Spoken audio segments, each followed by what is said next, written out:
23-ാം തീയതി 4-ാം മാസം 2014 മലയാള മനോരമ ദിനപത്രത്തിൽ വന്ന വാർത്ത.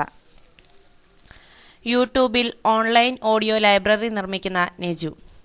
ഇതു വായിക്കൂ, പിന്നെ നെജു വായിച്ചതൊക്കെയും കേൾക്കൂ. ഇന്ന് പുസ്തക ദിനം. പുസ്തകങ്ങളെ റെക്കോർഡ് ചെയ്ത് യൂട്യൂബിലൂടെ ഓൺലൈൻ ഓഡിയോ ലൈബ്രറിയാക്കുന്ന നെജുവിന് സമർപ്പിക്കാം ഈ ദിനം. പായിപ്പാട്. നിങ്ങൾ ആ മണം ഓർക്കുന്നുണ്ടോ? നാട്ടിൻപുറത്തെ വായനശാലയിലെ നിറം മങ്ങിയ താളുകൾ അടർന്ന പഴഞ്ചൻ പുസ്തകത്തിൻ്റെ മണം.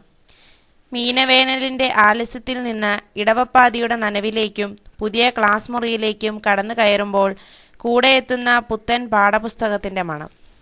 നെജുവിന് ഈ മണങ്ങളൊന്നും പരിചിതമല്ല.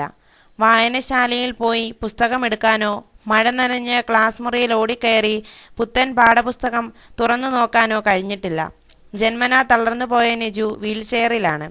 എഴുതാനും വായിക്കാനും ഈ 28-കാരന് കഴിയില്ല. എങ്കിലും നെജു വായിക്കും. തൻ്റെ സന്തോഷങ്ങൾക്കു വേണ്ടി എത്ര സമയം വേണമെങ്കിലും മാറ്റിവെക്കാൻ തയ്യാറുള്ള ഒരു മിസ്ഡ് കോൾ ദൂരത്ത് നിന്ന് എപ്പോൾ വിളിച്ചാലും ഓടിയെത്തുന്ന കൂട്ടുകാരിലൂടെ. തന്നെ പോലെ വായിക്കാനും എഴുതാനും കഴിയാത്തവരെയും എല്ലാം കഴിയുമെങ്കിലും വേണ്ടെന്ന് വെക്കുന്നവരെയും പുസ്തകങ്ങളുടെ ചങ്ങാതിമാരാക്കാനുള്ള ശ്രമത്തിലാണ് ഇപ്പോൾ നെജു.